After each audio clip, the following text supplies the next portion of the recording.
Praise the Lord. 2 கொரிந்தியர் 12ஆம் அதிகாரம் 7ஆம் வசனத்தை பார்க்கும் பொழுது, நான் என்னை உயர்த்தாதபடிக்கு என் மாம்சத்திலே ஒரு முள் கொடுக்கப்பட்டிருக்கிறது. என்னை உயர்த்தாதபடிக்கு அது என்னை குட்டும் சாத்தானுடைய தூதனாய் இருக்கிறது என்று பவுல் சொல்லுகிறதை நாம் பார்க்கிறோம். சாத்தானுடைய தூதன் என்று சொல்லி பவுலுக்கு கொடுக்கப்பட்ட ஒரு முள்ளை பவுல் சாத்தான் என்று சொல்லுகிறதை நாம் பார்க்கிறோம். ஆனால் அடுத்த வசனத்துல நாம் பார்க்கும் பொழுது 3 முறை அந்த முள்ளை எடுத்து போடும்படி ஆண்டவரிடத்துல பவுல் விண்ணப்பிக்கிறான். 9வது வசனத்துல பார்க்கும் பொழுது, என் கிருபை உனக்கு போதும், உன் பலவீனத்துல என் பலன் பூரணமாய் விளங்கும் அப்படின்னு சொல்றார். அப்ப முள்ளை நான் உங்ககிட்ட இருந்து எடுத்து போடுவேன் அப்படின்னு ஆண்டவர் சொல்லல. முள்ளு உன் கூடயே தான் இருக்கும், அது உன்னை குத்திக்கிட்டே தான் இருக்கும். ஆனா அது குத்தும் போது உனக்கு எந்த ஒரு சேதமும் பாதிப்பும் வராதபடிக்கு என் கிருபையினால உன்னை நான் மூடுவேன். நீ பலவீனப்படும் போது என் பலத்தினால உன்னை நான் இடை கட்டுவேன் அப்படின்னு ஆண்டவர் சொன்னதுக்கு அப்புறம் பவுல் தெரிஞ்சுக்கிட்டாரு, இது சாத்தானால் கொடுக்கப்படுகிற முள் அல்ல, ஆண்டவருடைய அனுமதியோடு வருகிற ஒரு முள் என்று சொல்லி பவுல் தெரிந்து கொண்டான். ஆனபடினாலே 10வது வசனத்துல, என் பலவீனங்களை குறித்து நான் அதுல பிரியப்படுகிறேன், ஏனென்றால் அது கர்த்தர் எனக்கு கொடுத்தது, அது எனக்கு நன்மைக்கு ஏதுவானது என்று சொல்லி புரிந்து கொண்டபடினாலே தன்னுடைய பலவீனங்களை குறித்தோ தன்னுடைய குறைகளை குறித்தோ பவுல் கஷ்டப்படவும் இல்லை, வேதனைப்படவும் இல்லை, சந்தோஷமாய் அதை ஏற்றுக்கொண்டதை 10ஆம் வசனத்துல நாம் பார்க்கிறோம். பிரியமானவர்களே, மாம்சத்திலே கொடுக்கப்பட்ட முள் என்று பவுல் சொல்லுவதை பார்க்கும் பொழுது, ஒருவேளை சுகமே அடையாத ஏதாவது பலவீனமாய் இருக்கலாம், அல்லது சரீரத்துல ஏதாவது குறைவாய் இருக்கலாம். பிரியமானவர்களே, கர்த்தர் ஒவ்வொரு மனிதனையும் உண்டாக்கும் பொழுது 1 முள்ளோ 2 முள்ளோ வைத்துதான் ஒவ்வொரு மனிதனையும் ஆண்டவர் உண்டாக்குகிறார்.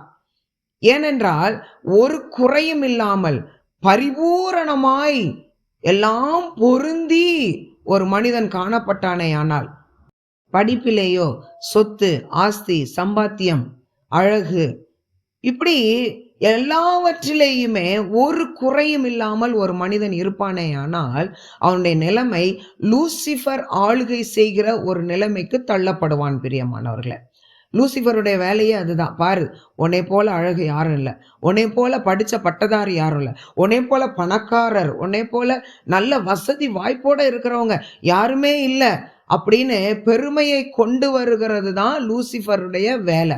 அதனால தான் அவன் அங்கிருந்து ஆண்டவராலே கீழே தள்ளப்பட்டான், பரலோகத்திலிருந்து கீழே தள்ளப்பட்டான். பிரியமானவர்களே, அவனுக்கு ஒரு மனிதனும் ஆளாக கூடாது என்று சொல்லி ஆண்டவர் முள்ளை வைத்து கர்த்தர் உருவாக்கி இருக்கிறார்.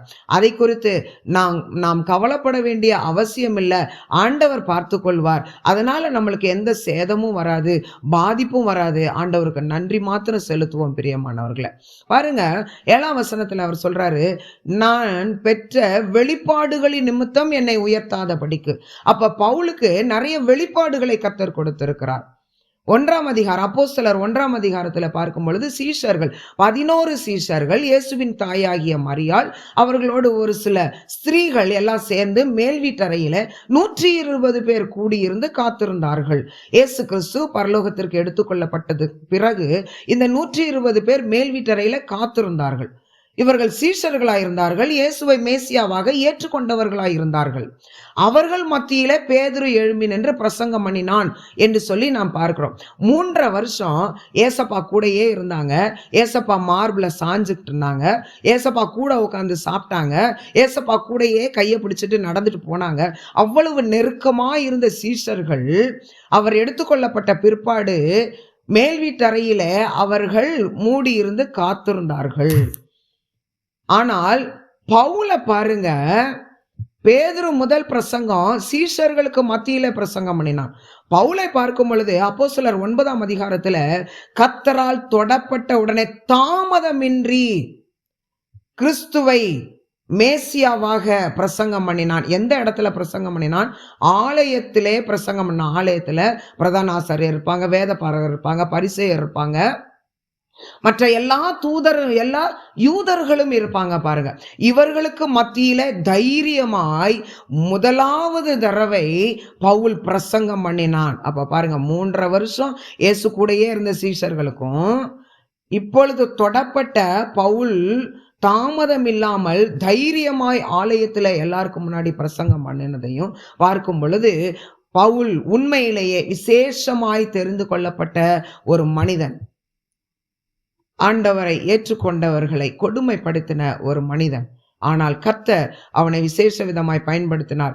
இந்த கருத்துல நிறைய வெளிப்பாடுகளை பவுல் பெற்றிருக்கிறான்.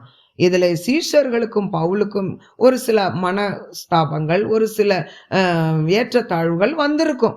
அதனால பவுல் சொல்றாரு, எனக்கு வந்த வெளிப்பாடுகளை குறித்து நான் மேன்மை பாராட்டாதபடிக்கு அந்த முள் என்னை கொட்டி கொண்டே இருக்கிறது என்று சொல்லுகிறதை பார்க்கிறோம். பிரியமானவர்களே, நமக்கும் கூட ஆண்டவர் கொடுத்திருக்கிற குறையை பற்றியோ பலவீனத்தை பற்றியோ எந்த ஒரு முல்லை பற்றியோ நாம் கவலைப்பட வேண்டிய அவசியமே இல்லை.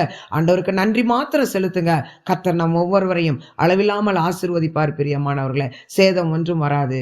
கர்த்தருக்கு நாம மகிமைப்படுவதாக. ஆமேன்.